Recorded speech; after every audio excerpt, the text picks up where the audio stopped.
संतप्त मानस शांत हूँ, जिनके गुणों के गान में बेवर्धमान महान जिन विचरे हमारे ध्यान में।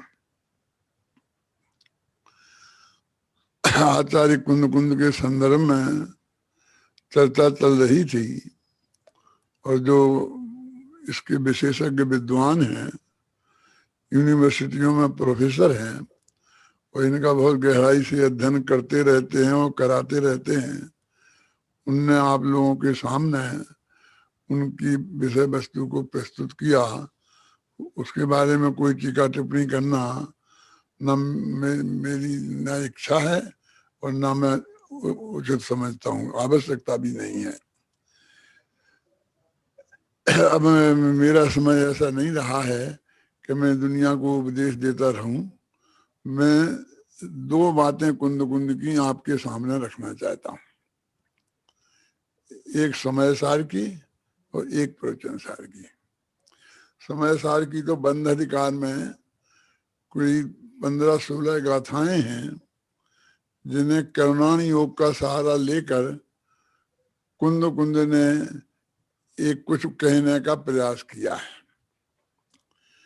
उसके पद्यानुवाद के 2-4 छंद में बोलता हूं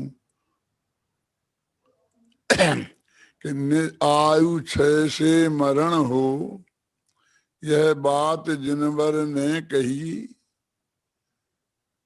तुम मार कैसे सकोगे जब आयु हर सकते नहीं। आयु से जीवित रहें, यह बात जिनवर ने कही, तुम बचा कैसे सकोगे जब आयु दे सकते नहीं। इस पे मैंने चर्चा, अपने जनन जी है ना, उदयपुर यूनिवर्सिटी में एक बहुत बड़ा सेमिनार हुआ था।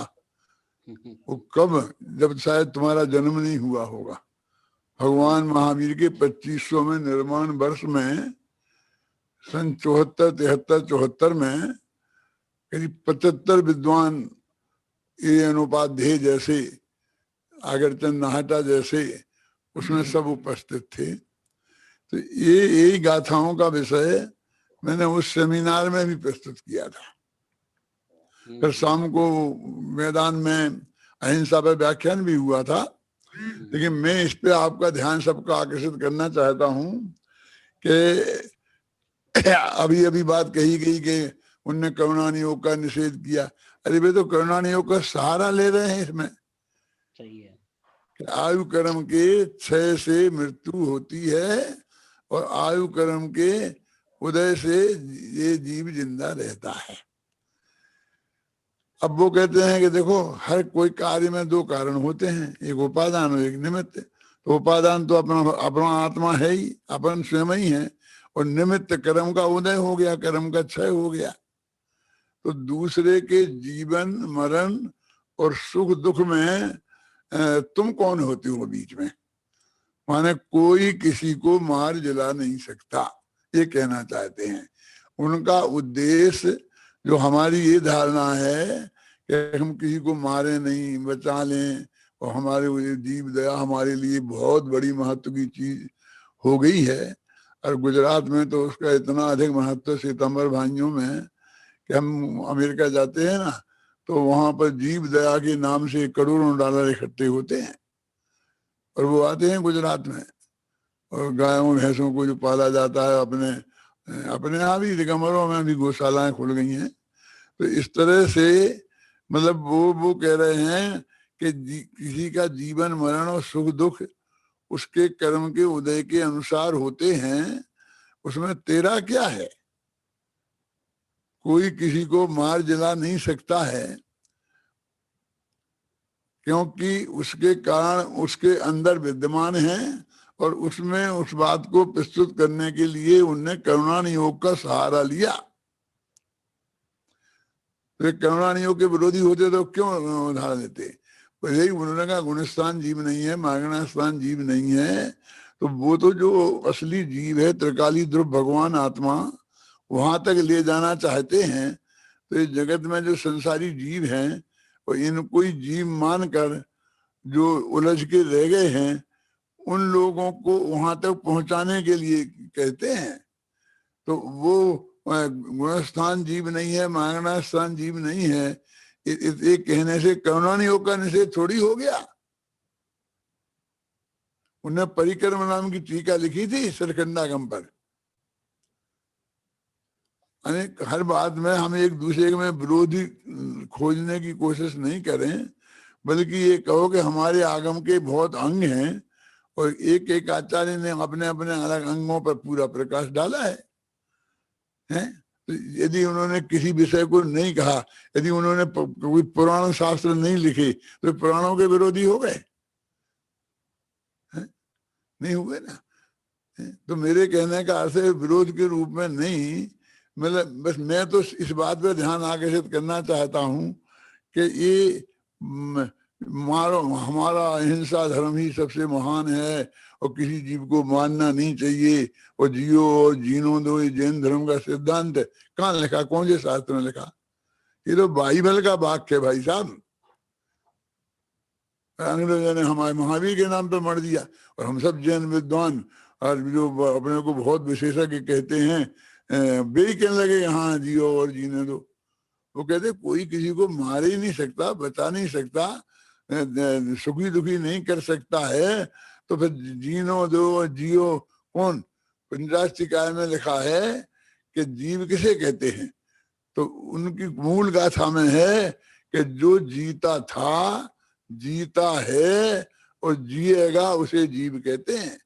ये हमने बालभूत पाठमालाओं में 8 वर्ष की उम्र में पढ़ा था। तो हम समझते थे बालभूत की बात है, लेकिन जब पंचाशतिकाय पढ़ा तो पंचाशतिकाय में मूल गाथा में है अजीवत जीवसति जीवती सजीवा, यानी ये मूल गाथा में ये कहा कि वो तीनों काल में स्वभाव से ही जीता है, जीता था वो जिएगा, किसी दूसरे की जरूरत नहीं है। वो मरने का उसमें बात आई कहाँ? मरण तो साधारण वियोग का नाम है, जीव ये देह के वियोग का नाम है। इसलिए एक तो इस विषय पर हमें बहुत गंभीरता से विचार करना चाहिए कि एक द्रव्य दूसरे द्रव्य का करता है कि नहीं, ये हम मार बचा सकते हैं, ये बात कितनी व्यवहारिक है, वो मतलब अत्यंत स्थूल व्यवहार न्याय का कथन है। इन्हें वो शास्त्रीय भाषा में बोलते हैं उपचरित सद्भूत व्यवहार न्याय और अनुपचरित सद्भूत व्यवहार न्याय। स्त्री पुत्र आदि को अपना उपचरित सद्भूत व्यवहार न्याय से कहते हैं और देह को अपना अनुपचरित सद्भूत व्यवहार न्याय से कहते हैं। और इनके तो ये तो असद्भूत व्यवहार न्याय के कथन हैं, उनका निषेध वो कर रहे हैं, क्योंकि चारों प्रकार के व्यवहार का निषेध किए बिना परम अध्यात्म को प्राप्त नहीं किया जा सकता है। तो एक तो इसकी तरफ हमारे विद्वान लोग ध्यान देना, इसका क्या अर्थ है। फिर मारो मत बचाओ, एक इस उपदेश का क्या अर्थ रह जाता है। इस अध्यात्म की इस चर्चा को, इस प्रकरण को हम समाज के सामने क्यों नहीं लाते हैं कि एक जैन धर्म का ही है, बल्कि हम तो कहें पागल कहते हैं उसे, कैसी बात करता है, मारता नहीं बचाता, जीव दया नहीं, आप ऐसे कहते हैं। वो लगा कि दया सबसे बड़ा धर्म है, ऐसा है ऐसा है। अरे दया तो तुलसीदास ने कहा है सबसे बड़ा धर्म है।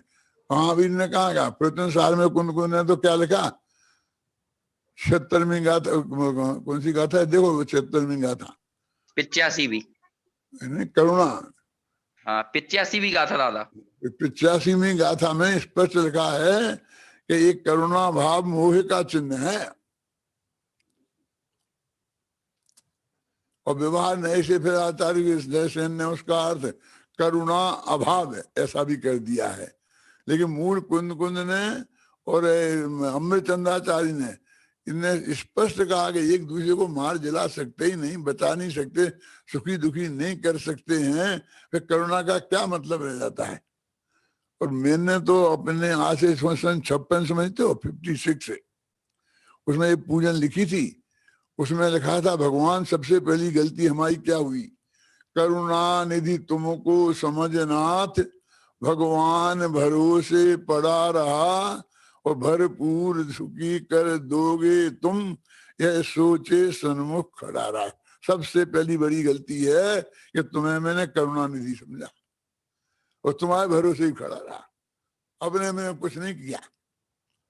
तुम भरपूर सुखी कर दोगे ये सोचे सन्मुख खड़ा रहा, लेकिन तुम वीतराग हो और राग करुणा तो राग का है, राग रूप भाव है, तो तुम्हें तो करुणा है ही नहीं रंच मात्र भी।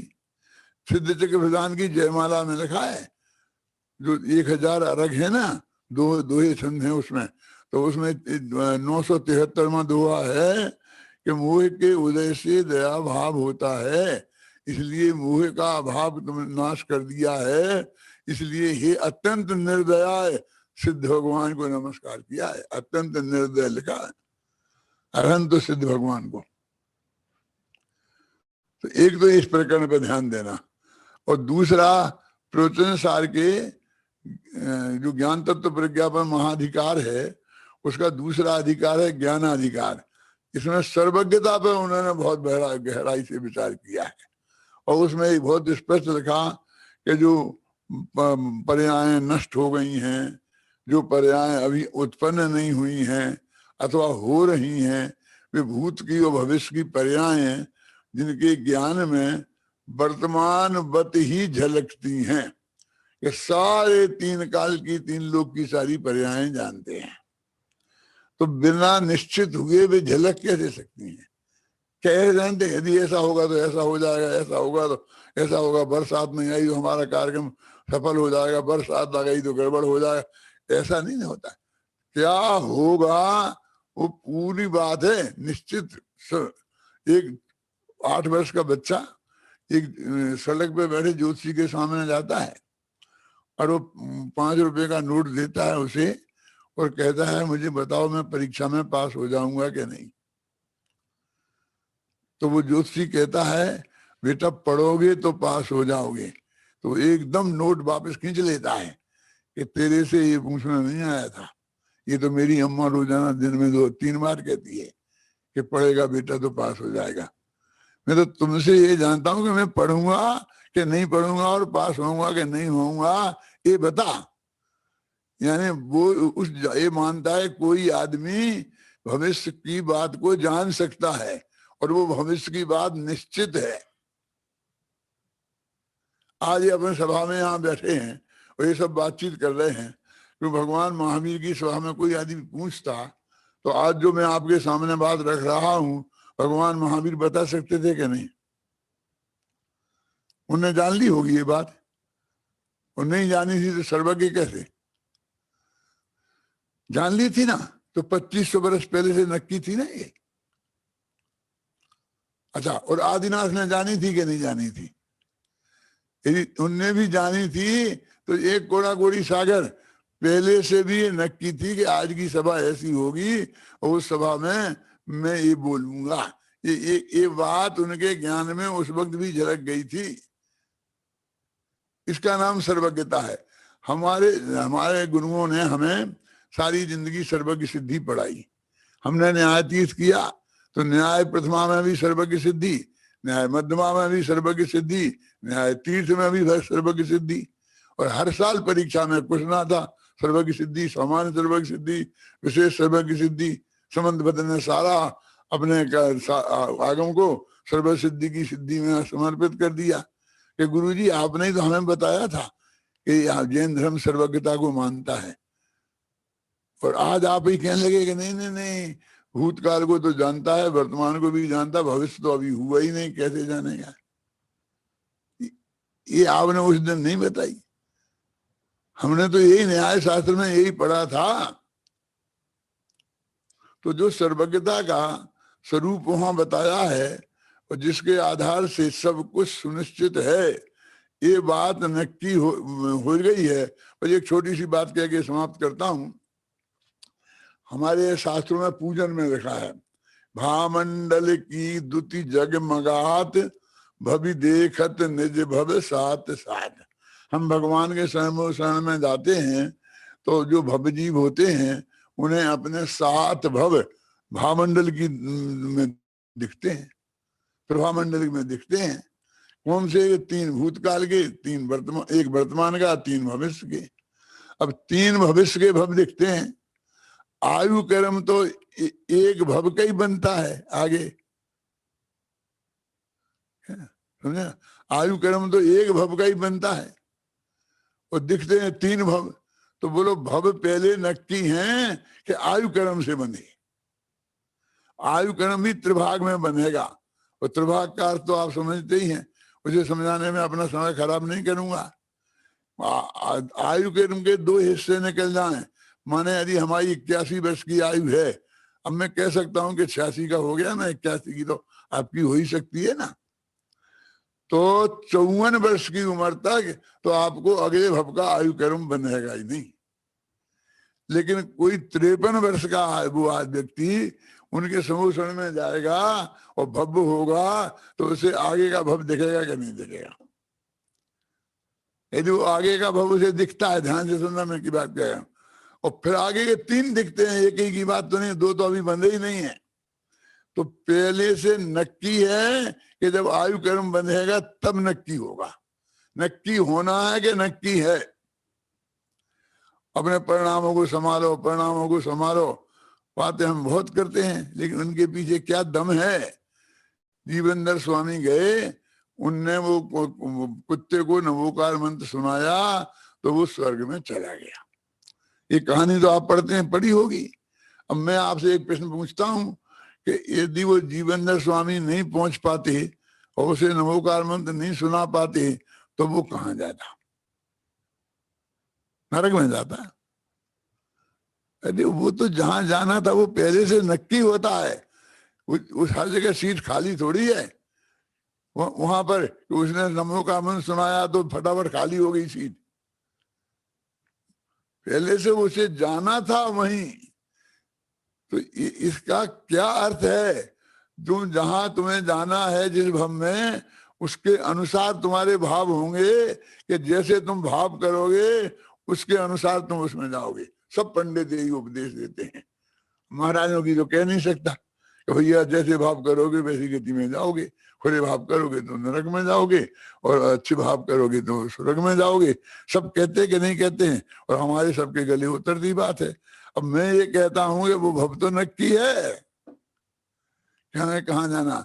शास्त्र में लिखा है कि जब दुष्पर्याय में आएगा, इतनी पर्याय 2 इंद्रिय की, इतनी 3 इंद्रिय, इतनी 4 इंद्रिय की, दुष्पर्याय में 2/3 भाग तो स्वर्ग में देवगति में बीतता है, और 1/3 नरक गति में। मनुष्य गति में तो बहुत कम रहते हैं ना, 8 भव मिलते हैं। सभी नक्की हैं क्या नहीं ये बातें? तो इसमें तेरा ऐसा चाहे जैसा हो जाएगा, तो फिर कहीं भी क्या करें? अब अपने परिणाम भी नहीं सुधारें। अब परिणाम सुधारने का भी उपदेश नहीं दें कि वस्तु का स्वरूप समझाओ ना भले आदमी, कि हम कुछ नहीं कर सकते। जैन धर्म तो अकर्तावाद है, ये एकदम सहज, सारे जगत से अपने उपयोग को हटाकर हमें कोई करना, कुछ भी नहीं करना है। जो होना है सो निश्चित है, केवल ज्ञानी ने गाया है। ये सन 57 में पूजा की जयमाल में मैंने लिखा था। जो होना है सो निश्चित है, केवल ज्ञानी ने गाया है। उस पर तो ध्यान दिया ना प्रभु, विकथा में समय गमाया है।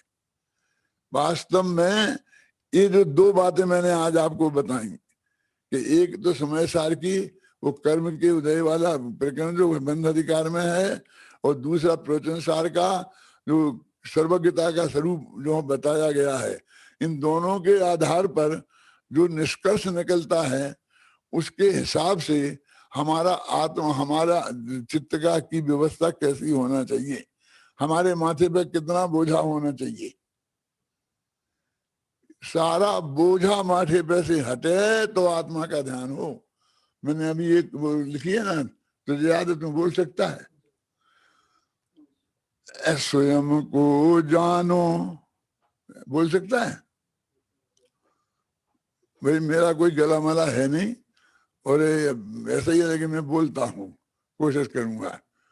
स्वयं को जानो, जानो नहीं, जानना होने दो तुम सहज। कि तुम स्वयं को जानो।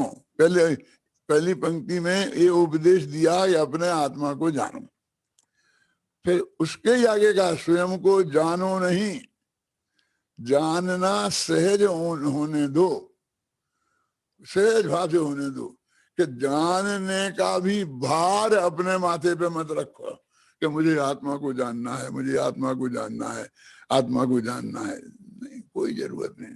ये जब तक माथे पे भार रहेगा तब तक तुम तत्व को नहीं पाओगे। जिनके माथे भार वे डूबे भव भार में, और हम तो उतरे पार झोंक भार को भार में। देखो उन प्रकरणों को, उन प्रकरणों के अनुसार ये निकलता है कि नहीं। ये है कुंद कुंद की देन। अब वो इतिहास की, भूगोल की जो बातें हैं वो भी सही है। विदेश क्षेत्र गए कि नहीं, चाहे गए कि नहीं गए हो, कोई फर्क नहीं पड़ता है। हमें गए में भी कोई रंच मात्र ऐतराज नहीं है।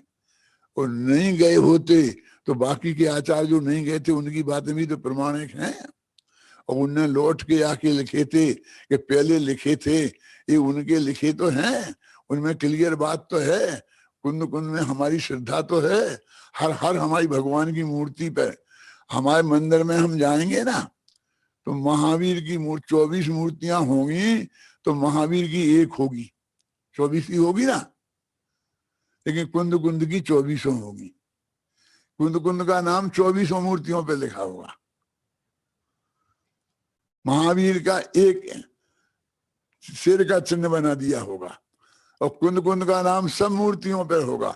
हमारे लिए तो कितने बड़े महान आचार्य हैं, और उनने जो दो ये महान सिद्धांत हमारे लिए दिए हैं, इन महान सिद्धांतों पर हम गहराई से विचार करें, हम विद्वान लोग सभी।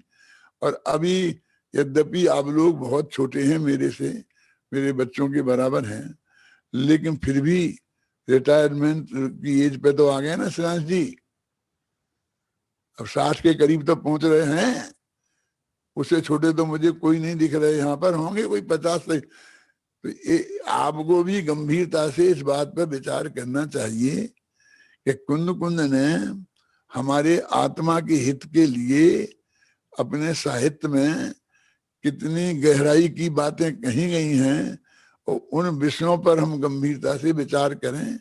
ये मैंने सन 74 में उदयपुर के सेमिनार में ये बात रखी थी। सारे विद्वान मेरे पे क्या क्या बात कर रहे, क्या बात कर रहे। मैं कह देखो ये कुंद कुंद की गाथाएं हैं, पढ़ो, देख लो, समझ लो। मैं नहीं कह रहा हूं कुंद कुंद कह रहे हैं। मेरे सब गुरु जी थे जिनने मुझे सर्वज्ञ सिद्धि पढ़ाई थी। मक्खनलाल जी थे, मैंने सर्वज्ञ सिद्धि मैंने उनसे पढ़ी थी, न्यायाधीश उनसे किया था। मैंने कट्टर विरोध में थे स्वामी जी के। मैंने उनसे कहा गुरुदेव आपने तो हमें सारी जिंदगी सर्वज्ञ सिद्धि पढ़ाई है, रटाई है, और आज आप ही उसी सर्वज्ञता का विरोध कर रहे हैं। कहा मैंने उनसे अत्यंत विनय पूर्वक। ख्याल में है ना।